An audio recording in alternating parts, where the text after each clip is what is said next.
هر کلیپ رقص جور میشه و این کلیپ تو را 1 میلیون انسان میبینه، گناه تو گناه فردی نیست که تو بگی والا صاحب من گناه کردم، گناه تو 1 ضرب میلیون میشه. 1 کلیپ رقص جور شد، 1 رقاصه را کلیپش جور کردی، او ادیتوری که ادیت میکنه، او فیلم برداری که فیلم برداری میکنه و او رئیس تلویزیونی که رهبری زیرا میکنه، این 1 کلیپ زر اگر 1 میلیون انسان میبینه بر از 1 میلیون گناه نوشته میشه.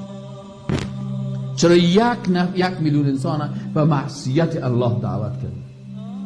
و مشکل دومت چی است؟ رئیس صاحب تلویزیون، ادیتور صاحب تلویزیون، فیلم بردار رقاصه، کامرامین رقاصه، کارمند از اینجا که تو در اینجا کار میکنی در این جای، اینال گناهی تو گناه موقت نیست، گناه جاریه هست.